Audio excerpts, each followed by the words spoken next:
right, well, we can go ahead and kick things off just to be respectful of everyone's time this morning. So thank you for joining us for the webinar, Email Marketing Essentials with Scott Clanin of Clanin Marketing. Before I hand it over to Scott, I just have a few housekeeping things to go over.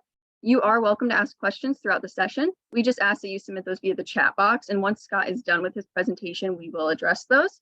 You'll also receive a recording of today's session that will go out later this afternoon. And it will also include the link that Scott shares at the beginning of his PowerPoint where you can download a PDF copy of the presentation.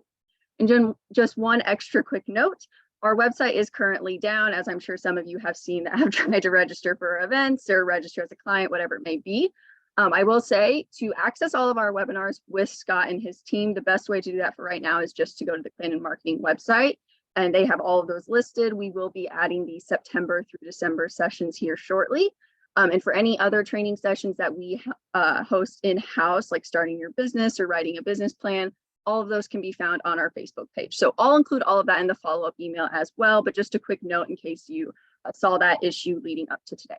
So at this time, I'll hand it over to Scott and we'll get started. Wonderful. Thank you, Jordan, and good morning. Thank you for joining us for our Email Marketing Essentials webinar. I'll be sharing my screen, so one moment while I pull that up.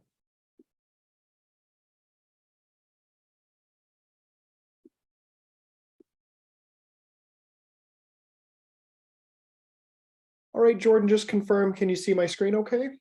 Yes, we can. Excellent. So again, welcome. Today's topic is Email Marketing Essentials in partnership with the Illinois SBDC office. Of course, we want to thank them for making, and all of our kind of local community partners for making this webinar possible. Again, today is all about Email Marketing Essentials. As Jordan mentioned, everything in terms of upcoming webinars we have on our website, in addition to today's PDF presentation. So if you'd like a copy of the presentation today, and I do recommend downloading this. I do have a variety of statistics, percentage benchmarks to look for, just overall tips and tricks. This would be a good one to just keep on hand. You can visit our website at claninmarketing.com/workshops. Just scroll to the bottom of that page and you'll see a For Attendees section just to fill out your name and email. And again, you'll get a PDF of today's presentation. At the very top of this page, as Jordan mentioned, you will see a list of all of our other upcoming free webinars. Jordan and I just met recently, and we have slated out the rest of our webinars for 2023. Those are coming soon, so keep an eye out for that. Right now, again, just go to this website, as the SBDC website is under maintenance, and you'll again see the full schedule there. And we hope you can join us. It's all really great free topics on website design, branding, Facebook, etc. So we're really here to help and empower you to strengthen your own marketing strategies in your place of business. So again, everything can be found on this website here. As Jordan mentioned, my name is Scott Clanin. I am the owner and president of Clanin Marketing. We are a marketing creative agency based in downtown Champaign, and we serve clients all across the Midwest with a variety of things in the world of marketing, website design, branding, video production. But we really started, when we first started our agency, we started in the world of digital marketing. And I think a lot of people, when they think of digital marketing, they think immediately of Facebook or Instagram. But there's so much more, so many other pieces of the puzzle that go into the digital marketing landscape. And one of those being email marketing. And I am a pretty big advocate of email marketing. And I know a lot of us probably, just because I've talked to a lot of people about it, and they say, oh, I just get a lot of spam. And there's no doubt, and in the world of email marketing, there's certainly a lot of spam. We have signed up for one too many promotional things to get a certain percentage discount.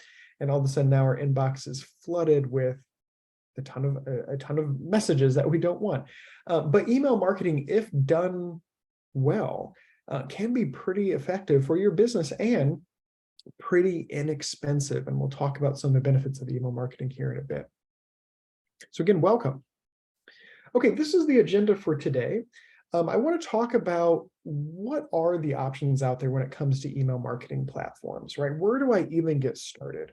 We'll talk about that. We'll talk about audience lists, ways to grow your audience list. This is critical for any successful email marketing strategy, overall metrics, things to kind of keep an eye on, benchmarks, right? What I love about the world of digital is that it's all trackable. Back in the day, more traditional forms of marketing, you would maybe run an ad in a paper and say, mention this ad or bring in this coupon to redeem this. Other than that, it was somewhat hard to track how effective some marketing tactics were. But in the world of digital, you have access to all the different open rates and click rates at your fingertips at all times. So I want to give you some benchmarks so then you can decide, or you can really identify, hey, this campaign did well. Let's figure out why it did well and build off of that, right? Subject lines, very important when it comes to high click rates into your email. You want an enticing, engaging subject line. Email design is a big one as well. Of course, there's a lot that you can say in an email. At the same time, you don't want to open an email that's just paragraph upon paragraph of text. You want to capture their attention. You want to give them bite-sized information to then perform another action, right? What we call that call to action to get them onto your website or to purchase something. So we'll talk about the importance of email design. And then some segments, a little tip that I have that really helped us increase our overall open rates, engagement rates, etc. Okay, so let's talk about email providers.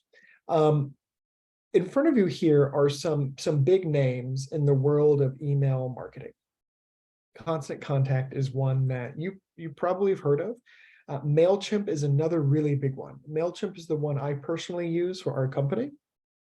And we have a number of clients that also use Constant Contact.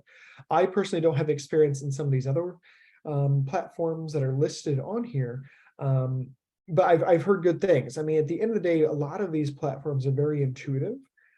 Because it's 2023, we live in the world of subscription models. So, or premium models where they have free options available to you in order to unlock other abilities on the back end of these email accounts. They do offer more premium packages. We don't pay for our MailChimp account, and it works exactly the way we need it to work for our purpose, for our needs. So again, Constant Contact, MailChimp, two really big ones, but of course there's other ones out there. Some of you may be on third-party template-based sites, right? These are more, entry-level sites, especially for new businesses that don't have a massive budget to develop a custom website on WordPress. These are your GoDaddy sites, your Wix, your Squarespace, right? These are incredible platforms to be on if you're searching for website platforms. But a lot of these platforms offer built-in emailing services, and they're great. You can still go in and manage all of your email designs. You can set your subject line, add in your content, and then all the people that have signed up on your website to receive a newsletter, all that is integrated on the back end of those sites, which is great.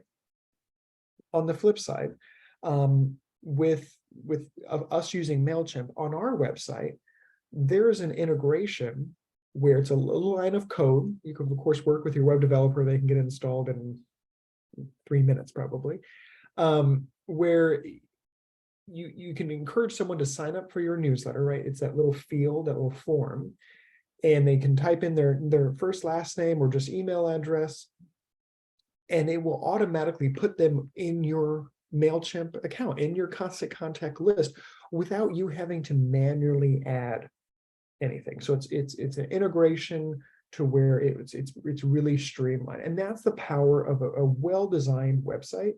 And that's why, if you're working with a web developer or a freelancer, make sure that you're covering all those things. And that's why, when we're building out certain sites, we ask a lot of questions ahead of time of, do you have an email provider? How do you want emails to function?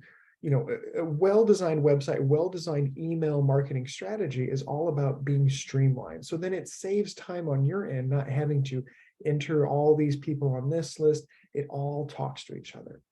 So at the end of the day, poke around and do some research on a lot of these platforms that you see here, or there's probably other ones out there as well, or built-in ones on those third-party sites, your Wix, Shopify, Squarespace, GoDaddy, etc., that might check the boxes for you. So do a little exploratory work, but a lot of these, even MailChimp, like what we use, fits the bill, and it's free for us to use.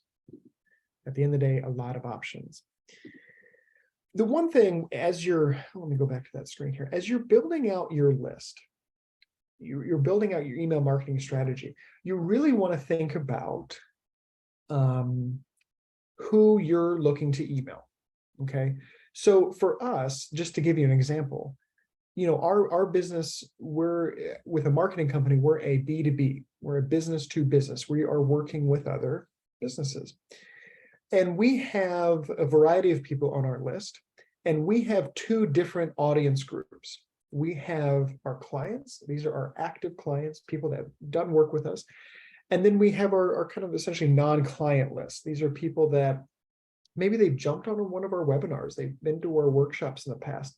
They maybe just been on our website. They don't have an immediate need for our services right now, but maybe they just want some valuable insights into marketing world, some tips and tricks, and maybe they've signed up for our newsletter. So what I like about that is if I need to send a message, a blanket kind of message to all of our clients, I have that list broken out into these are our active clients. And then I have a whole nother list of people that we haven't worked with yet. That works well for us. So as we're going through the presentation today, think about who's my audience group. Some of you may just have one big collective list, and that's fine.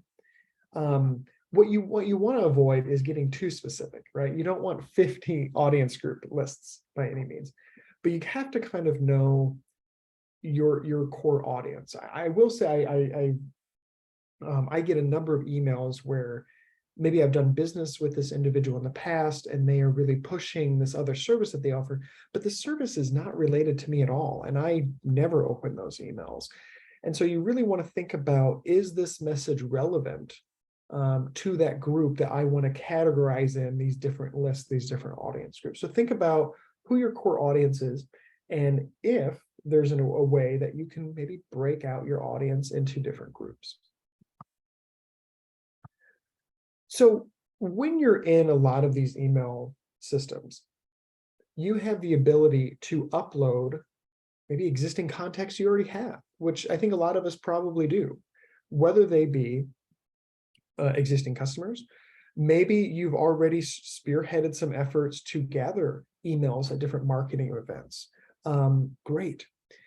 A lot of these platforms provide you the ability to upload what's called a CSV file. So if you're taking notes, be sure to write that down. It's CSV. This is a type of Excel file. And just make sure for this type of file, and I put this in here, you have separate columns for email, first name, last name, company, etc. The reason why is when you upload a CSV file with these separate columns into your email database, the system will recognize, okay, this email is associated with this person's first name. So then when you go to email, and send a mass email to everyone, you could say, hello, Scott, you know, this month we're featuring XYZ. Of course, this person didn't sit there and write every single, you know, introductory greeting, hello, you know, type it SCOTT. The system did it for us. So I am telling that system, okay, so email system, put this person's first name here, put it in the subject line. And we'll talk about that here in a second. But the only way that system knows that person's first name is if you have those columns separated at the back end of your account. If you don't have existing contacts, no worries. You can start from the ground up and do some manual entries. We'll talk about ways to gather emails in a bit. But at the end of the day, if you're doing a file upload, make sure it's a CSV file. And you could just go to Excel, create those different columns, do a file save as, and you'll see that CSV file option there. So let's talk about ways to grow your list. And this is why it's important. And we'll kind of pause here for a second. When you run a Facebook ad, when you run a billboard or a commercial, the minute you're done spending money, right? Maybe this is the end date for your billboard, the end date for the Facebook ad. The minute you're done running that, it's over, right? You're not spending money on that campaign. You're not getting in front of people. What else can we do? Of course, you can make posts on Facebook. You can make posts on Instagram or LinkedIn, organic posts, meaning non-paid, you're not putting money behind it. But the way the algorithm works anymore is that it's very difficult to get in front of people. You could have 500 followers on your Facebook page and post something, and maybe now 10, 15 people see it. Like it's very different than what it was a number of years ago. What are other ways to get in front of people? Email. And it's shocking to me over the years where I've talked to people and they've said, I really need to ramp up some marketing. I don't know what else I can be doing. And then through some discovery, we find out you have over 1,000 emails at your fingertips. These are customers, people have signed up to be notified for different things. Have you ever emailed them? No, we haven't. There's no cost to send an email. Think about that. You could have a ton of, there's no cap of how many people you can have in your list. So the more people you have in your list that you've grown the right way, right? You don't want to spam people and just gather random emails from you. You want people to opt into these or know they're going to be emailed, but there's no cap. And the more people you have in that list, the higher the chance that they're going to perform some sort of call to action you want them to take. So it's critical. It's critical that you grow your list as much as you can. Right? New people always coming in on that list. So let's talk about ways to grow the list. First one is collect emails in store, maybe trade shows, events. Anytime you do some sort of tabling at a conference, maybe some of you on the call do have a brick and mortar store where you have a point of sale, a register, right? A lot of us, we probably should all have websites. Is there a way to gather emails on your on your website? Sign up forms and pop-ups up is that second one. But there's nothing wrong with doing a traditional old school method of good old clipboard, pen and paper, write down your name and email. I do that a lot. I recently went to North Carolina last year. We were in this really cool art gallery and I loved all the art in there and I signed up for their email list. And I do open their email every time and they had the old school clipboard right next to the register. And some of the ones I've seen offer an incentive, very similar to a website. You kind of see the Kate Spade example there. If you sign up, you get 15% off plus free shipping. There's no reason you couldn't do that in store if you have a pen and paper. Hey, 10% off this if you write down your email here. We'd love to email you if you're interested. So think about any way that you can continue adding people to your list. Sign up forms and pop-ups. Again, I'm not opposed to pop-ups as long as pop-ups are done well. I've been to some websites where you go to any page on the website and it just continues to pop up after pop-up and it seems a little spammy and you don't want to come across as spam.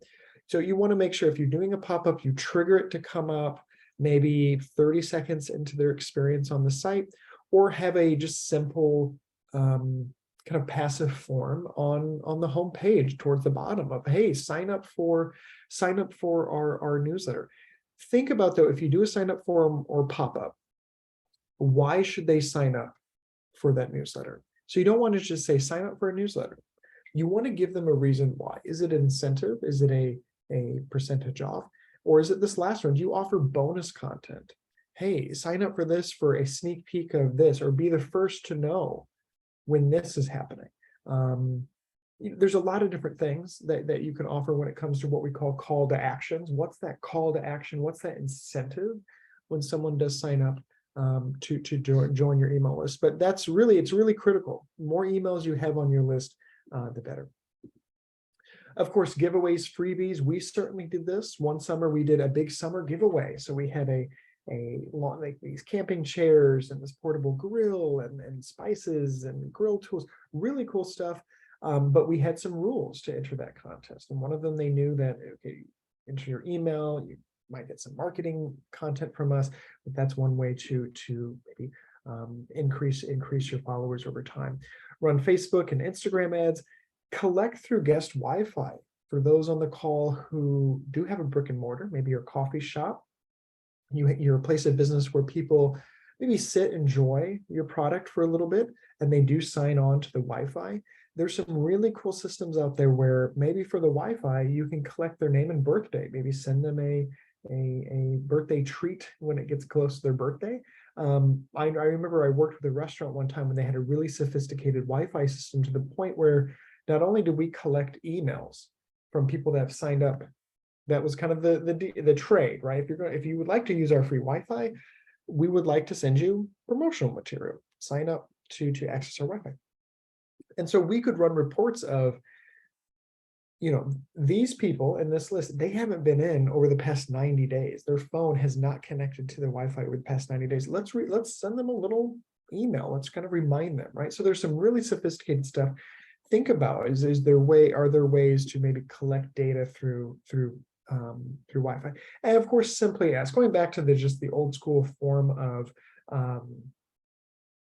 clipboard and writing things down. It doesn't hurt to ask, and the worst someone could say is no. Whether you be a server at a restaurant at the very end, way back in the day when I was a server, that was one of the last things that, hey, if you're interested, we do have this program. If you'd like to, write down your email or sign up for this, here's more information about that. What's nice now is that, of course, if you want to look a little more high tech as opposed to like a clipboard, QR codes are back thanks to COVID. So you could say sign up here or join our community of XYZ to receive the latest information about blank. Scan the code to get started. You can have that code around your place of business. So a lot of really cool stuff. Okay, let's talk about metrics. Okay. So there's a few different types of metrics I want you to look for. One of them is what's called an open rate. This is a big one. What's the percentage of people opening your email? If you have a great open rate, it usually means your subject lines are resonating with your audience. So an average open rate is above 20%. Last time I checked, it was about 21.33%, might be a little higher, but typically over 20% is an average open rate. However, there are different open rates for different industries, right? You kind of see nonprofit 25, real estate 19, restaurant retail about 18, 19. There's a lot of different studies online about, your specific industry. If you want to do more exploratory work after the call, what is your industry getting on average when it comes to open rate? But I like to say around that 20, above 20% is pretty much an average open rate. If you're seeing that, oh gosh, we're only getting a 8%, a 12%, 15% open rate, we need to switch gears a little bit, okay? We need to think about your subject line, which we'll get to. We need to think about the days of the week that you're sending out an email, the times of the day that you're sending out an email. We also want to look back at trends.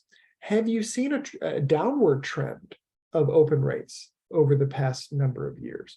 If so, maybe it's the content, right? We're not putting enough valuable content in our email to warrant strong open rates or increase of open rates in the future. So there's a lot of digging. It's kind of fun to do once you have all the metrics in front of you. Where did we start seeing a downward spiral, a decrease of our open rates, and what can we improve upon? All right, the next one is what's called, so open rates, very important, because if you have very low open rates, no one's opening your email. I will say, when I've told people that 20% average open rate, a lot of people think that's still pretty low.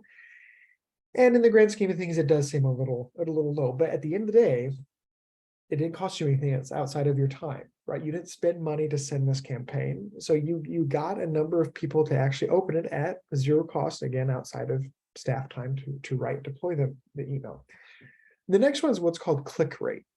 This is a percentage that tells you how many successfully delivered emails got at least one click. So I'm talking, once you open the email, that's your open rate, and now you are inside the email, you read a little chunk of copy, there's a button. A lot of times there's a button or hyperlink, right? It's acting as a funnel. We want people to perform a call to action, go over to our website, buy this, send in your RSVP for this event. There's some sort of, we want them to do something. That's what's called a click rate, right? Inside of your email, they perform some sort of action.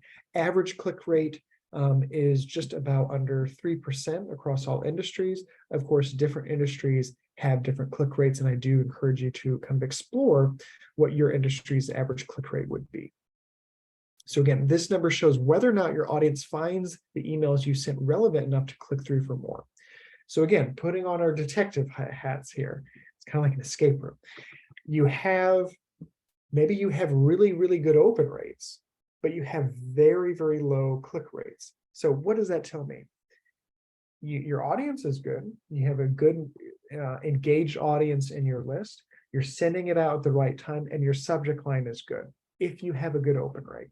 But if you have very low click rate inside the email, that content wasn't standing out to them enough to click, right? It wasn't enticing enough to read more, to perform that certain call to action.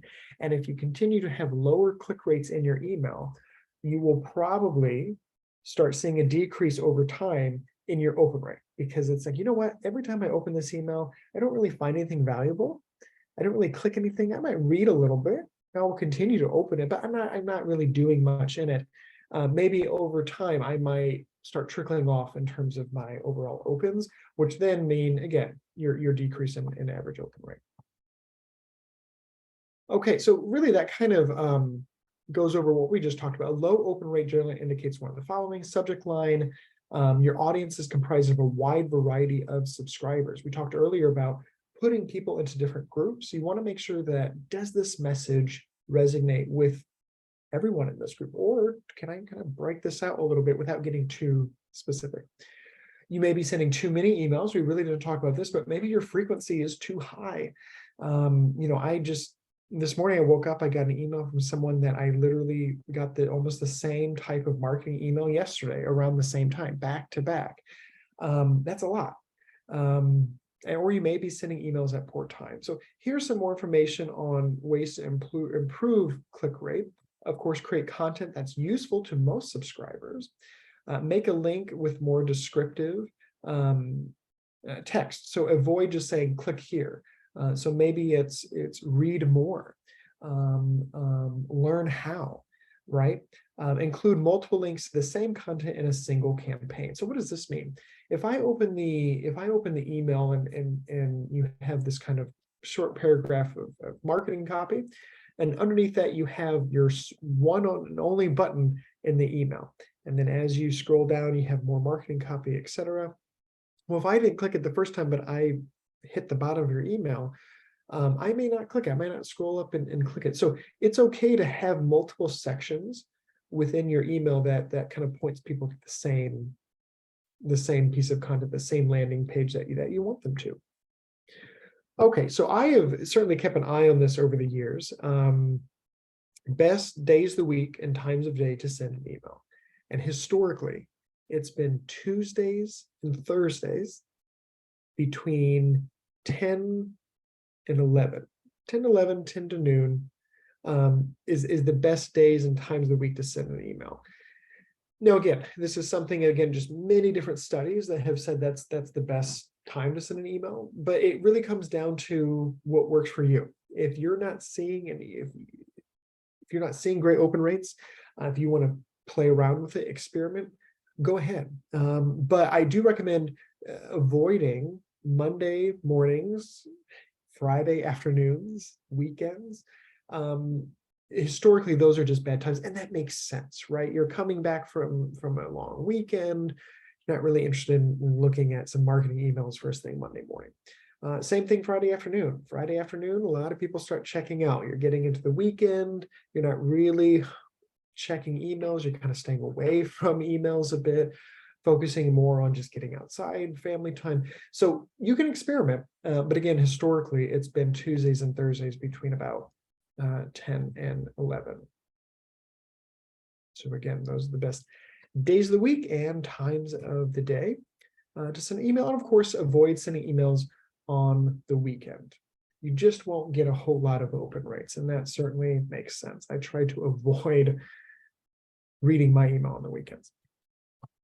Okay, let's talk about subject lines. One of the first tips I have is to add personalization. So you can kind of see that middle screenshot. It says, congratulations, F name, L name. This is where I talked earlier about you're telling the system to add in that person's first name and last name. So that's why it's really, really important when you're uploading contacts, your CSV file, and you have all those separate columns, and all the columns are filled out. Typically, I like to just do first name. First and last name seems a little kind of professional to me, a little kind of robotic. But if that was just say, congratulations, Scott, instead of congratulations, Scott Clanin, I just feel like the congratulations, Scott, just my first name is a little more warm, welcoming, friendly, as opposed to first and last name. Invitation to register for Scott Clanin. That one makes sense to me, putting last name in because it's probably for a conference, right? But historically, from a lot of research, adding a name within your subject line does have a positive impact on open rates. I don't recommend putting the name in every single subject line, right? That could certainly get old over time, but sprinkling it in throughout, I think it would be a really good strategy. The other key thing to keep in mind when it comes to subject line is to be descriptive. Sometimes it's better to be direct and descriptive than trendy. So try to communicate the benefits of your promotion or call the attention to specific deals. So tell, don't tell. So tell, don't sell what's inside. There's really no limit on the amount of characters you have in your subject line. Again, this is not a place to add a paragraph of copy within the subject line. Short, simple, descriptive, and to the point. Have fun also with emojis, but use them carefully. These are some that I've seen over the Wayfair. I've signed up for Wayfair. I've gotten a number of different emojis in the email subject lines. And I will say emojis to me at least catch my attention, right? I think there's some of them, they go a little bit overboard, but if used sparingly, I think that's great. Now, these are individual screenshots. They didn't send 4 emails back to back. That would be a little crazy. But you can kind of see how at least Wayfair used emojis. Now, I will say it also comes down to your brand and your brand tone. Wayfair, it's fun, right? It's great deals, fun furniture, decor for your home, people looking for a good deal.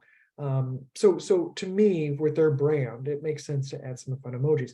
I would just kind of keep that in mind as you're maybe considering adding an emoji or two in your subject line. Have fun with it, but make sure that it's not too crazy, right? A financial institution, a wealth management institution probably isn't going to be using the emoji with the green tongue and the $ eyes, right? So think about, does this make sense for my business? And if not, is there another emoji that's a little more safe that could still add a little more flair to my subject line without compromising my overall brand tone? The other one too is use numbers. Using data and numbers is a great way to get your emails noticed, demonstrate a clear and straightforward message about your offer, and set the right expectations. The concept, I also like to give the idea of what's called listicles. These are those like short articles that I'm always sucked into those where it's like 5 tips for this. The 6 best places for ice cream, that number that you're adding into that article. Same thing for subject lines. Before they even open, they know that this is a short email with 4 tips on this, 5 tips on this. It's a skimmable piece of content that I can quickly, just from skimming and glancing, I can quickly see what those are. So think about numbers. Same thing for percentage off for retail stores on the call. Or if you're offering a big sale up to 60% off, add that within your subject line. People love seeing numbers and data. So the other one too is and there's so many really just fun studies on subject lines out there, and I do recommend you exploring some of those. But a lot of people give away free content to set them up as kind of an industry expert, or they just want to provide some sort of value add, as a thank you for being part of our newsletter list. But using the word free isn't always guaranteed to help. And this is where I recommend you playing with it. Maybe try an email where you're using the word free if you're giving away something, but then maybe try to use the word freebie.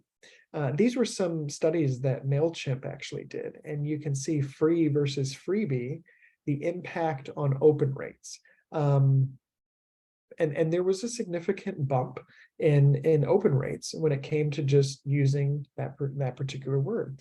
In addition, using the word free in select industries worked better than other industries. So this is where it's obviously, I know we don't have a whole lot of time together today, and I know there's a lot of different industries represented on the call. So this is where, again, take some time to do a little research of like best words to use in subject line for blank industry. Read some studies, and at the end of the day, don't be afraid to experiment and play. Unfortunately, I mean, the world of marketing, there's so many different directions that you can take with a lot of different things, design of email, copy, etc.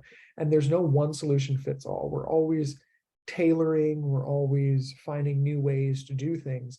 But take some time to just do some exploratory work of maybe research studies that have been done on certain words or industries that work better than others. So just keep that in mind as you're going through your subject lines.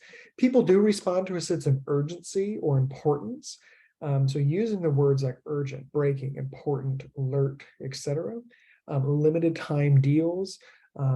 This will help entice someone to perform that call to action you want them to take in a more timely manner, in a more timely fashion.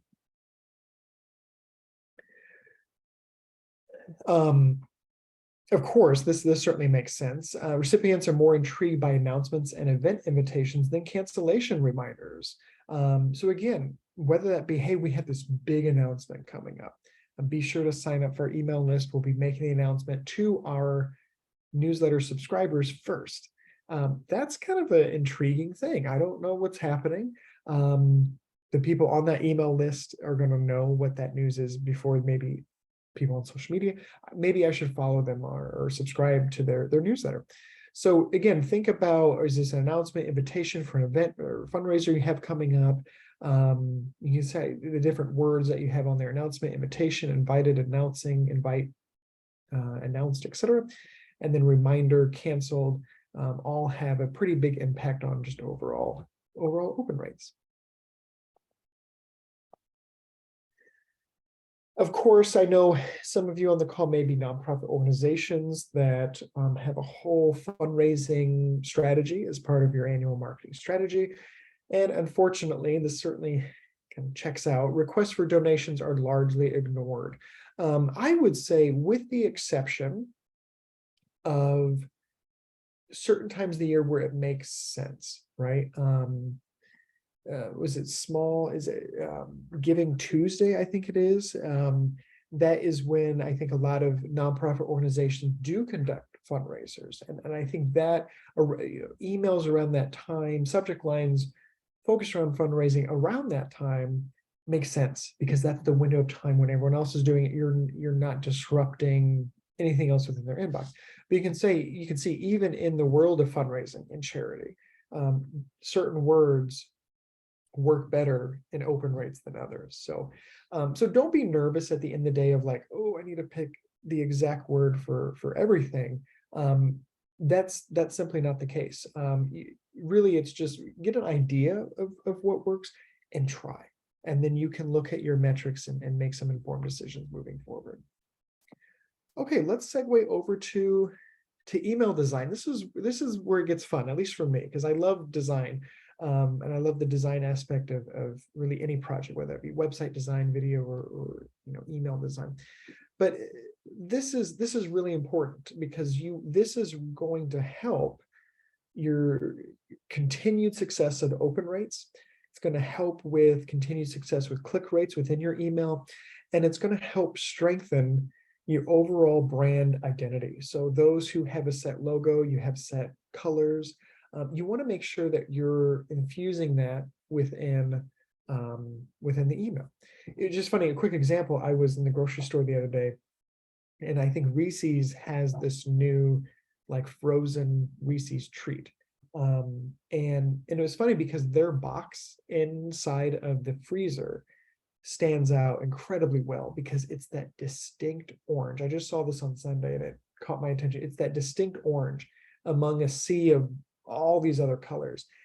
And it was so funny because we understand that Reese's has that certain color orange on everything. So if I got an email around Halloween promoting Reese's candy, I can guarantee you that exact shade of orange is going to be the same one I see on TV, on my high resolution television. It's going to be the same color orange that I see in a physical application, whether it be on the candy bar itself in the checkout aisle or on a cardboard box in the freezer sections, all that same color. And that's for brand consistency. That's strengthening your overall brand. So that's why it's really important to think about email design, because you want to carry that consistent feel throughout all of your materials, whether that be maybe your business solely lives through a digital experience, but maybe you have digital and physical products. You want to make sure it's all tight and consistent. So with your email, you want to make sure you focus your message. I know it's a lot of times we want to talk about so many different things. There's other opportunities to talk about maybe those other items. So focus what your message is in just kind of one email. Create a hierarchy. Of course, put the most important information first for people who are short on time. We have very short attention spans anymore. And that's why some of the most popular content online are very short format videos. So whatever we want to get across, let's kind of bump that right up at the top. And of course, break it up. I know in our emails newsletter, we've taken a little bit of a break because we're in a rebranding phase for us. But when we were doing our kind of monthly newsletters, we would break content up by section. So we would have the section title, we had a little bit of kind of a little line, and then we go into whatever section that was. We don't want someone to open the email, feel super overwhelmed with a lot of information. And again, a lot of us are reading this on our phone here. So you have a very small area of real estate to highlight your information. So make it digestible, bite-sized information, and you're breaking up so it's very easy to just kind of scroll through, okay? And don't forget, if you want to talk about this big, I don't know, whether it be like a blog article, you don't need to put the whole blog article in the email. Just put a little summary paragraph, a couple lines about what that article is, and then point them over to the full blog on your website. So just think about user experience when you are working on your email design. It kind of ties back into this next one. Organize for quick reading. Most people spend less than 15 seconds reading marketing emails. So keep it short and sweet, prioritizing your content from top to bottom. Of course, make room. I'm a huge advocate for white space. That's why anytime I'm designing something, I do like to leave significant amount of space between certain sections. Again, this goes back to you don't want to overwhelm someone, right? You want to make it easy to read, but at the same time, you don't want to give them everything all at once because it can be very confusing. So use a lot of white space to give your content some breathing room, and align your content. Centering can work if your content is minimal, like one large photo and just a few sentences. If you have more content left aligned to make it more legible. This is just common practice when it comes to just overall layout design with copy and images. Short pieces of content, you can center it. Lengthier ones, of course, you can left align. Keep it legible. So if you're taking notes, please write this one down. We recommend setting the body text within the 14 to 16 point range. I know in print applications, the smallest text size is generally around 8-point font. That is not the case when it comes to email design. You want to try to keep it within that 14 to 16 point range. Make sure that you're using fonts that not only are brand consistent, they're the same fonts that you're using across maybe on your website, print material, collateral, etc. But you're using fonts that are still easy to read. Serif fonts, those are the kind of what you see there, a beautiful serif headline font with those little what we call tick marks. Those are more traditional, like Times New Roman. Choose your fonts, keep it legible, use branded assets and photos. Those titles there, that's more in what we call a sans serif font, more modern and minimal. Don't get crazy with your fonts. I've certainly opened emails where they were just having a wild, crazy time with their font selection, and it looks wild and crazy. So just pick up to 2 to 3 fonts to use in your email and stick to that. So all of your headings, this is the font I use for that. My body, which should be a couple ticks lower in size than your titles, this is the font I use for that. and use branded assets and photos. So make sure to include your company, your company logo. People know immediately that this email is coming from you. You're using good colors. And maybe you've taken your own kind of custom stock photography session. You have some great photos to use within your email. Put them in there, right? It's all about brand consistency. If you're taking notes, one quick thing to add that's not in here, if you maybe right now can't afford, you're new a business, like how I was a number of years ago, we didn't have a whole lot of money to get off and running. You may not have the ability to have a photographer to come in and take your own photos for marketing purposes. If that's the case, you can use stock. There's some paid stock sites out there like Adobe Stock, Shutterstock. But the two sites I like to give people is one of them is called Pexels, PEXELS.com. Again, that's PEXELS.com. And the other one is Unsplash, Unsplash.com. Those are commercial, license-free stock sites. Now, you can't get super specific in your searches, but there's still some really nice photos in there that we've even used in some of our email marketing newsletters in the past when we just needed a certain type of photo just to kind of fill a space that worked well. So again, those are two commercial license-free font sites, or I'm sorry, stock sites. Of course, as you're going through your design, understand what your call to actions are. Do you want them to visit the website? Do you want them to call? Do you want them to place a RSVP? Do you want them to buy something? Maybe go over to a third party like Amazon or something to purchase something.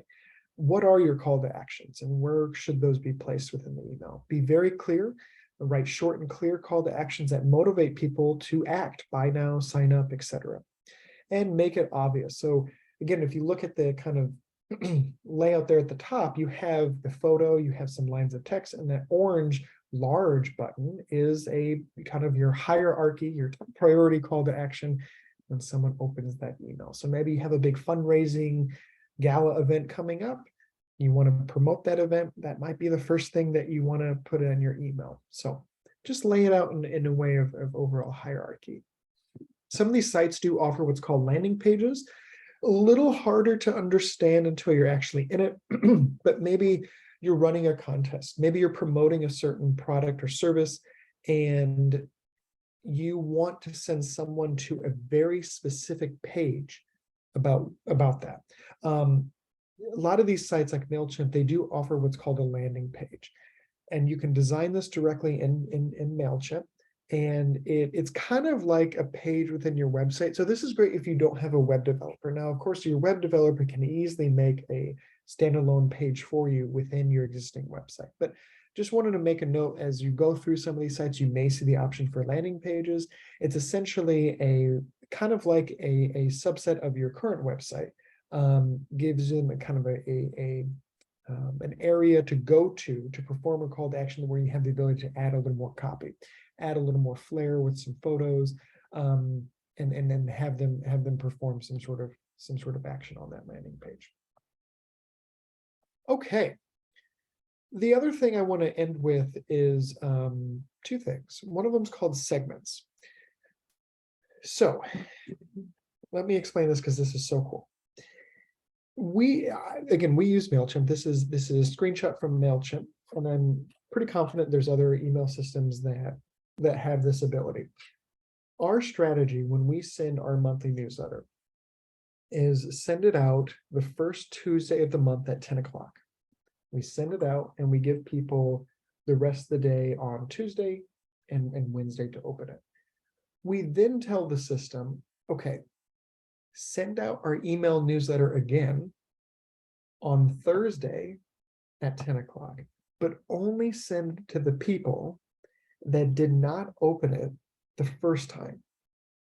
This is where there's added benefit of using an email system with more robust tools than just doing that from Gmail or Outlook, because you have tools like this. It knows if that person didn't open it the first time. So you can kind of see this is what's called a segment. So you can kind of see what I said here. So we had a client newsletter. We're saying if any contacts that matched the following conditions: campaign activity, they did not open this June newsletter. So send it again. Because of that, again, we're not rewriting the newsletter. We're just copying and pasting and duplicating it and then resending it to the people who didn't open it. You don't want to resend it to the original list because you might have people that opened it the first time. Now it looks a little spammy because we're sending it to people that didn't open it the first time. Maybe they got busy. Maybe they just missed it. We have seen that on average, a little above 14% open rates on recent. So we add more people now the second time that didn't open it the first time. So it's a great little way to just increase more people in your open rate percentage because things happen and you may not capture everyone that first time you send it out. So that's what's called segments. There's a lot of really cool things that you can do segments. There's a variety of things to avoid spam filters. Of course, there's an option, a lot of the email systems to what's called personalize the to field. So when someone is sitting in front of their inbox and they look at their email, it says to Bob Smith instead of to bob@example.com. So you want to make sure that that option is selected, that you are personalized that to field. You want to make sure that your content in there, you've tested all the links. You don't have any broken hyperlinks at all.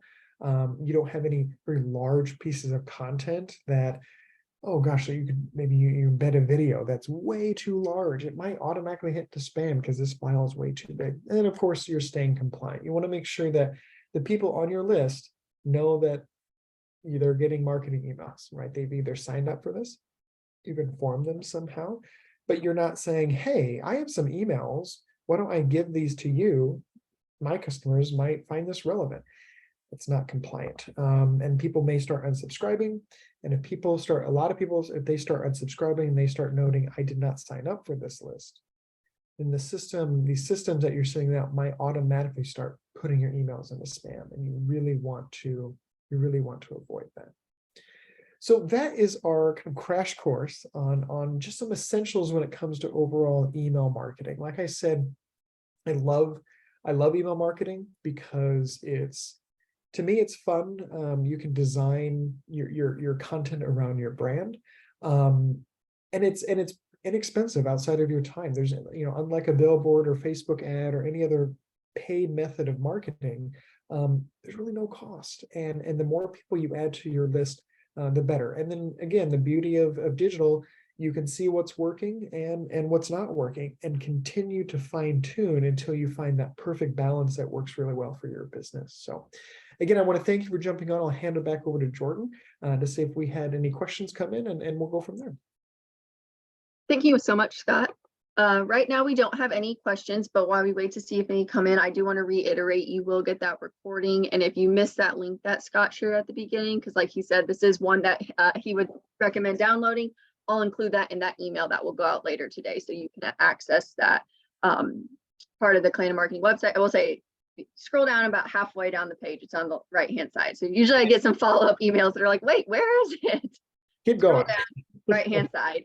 Just fill out your information. I'll give you the option to download it.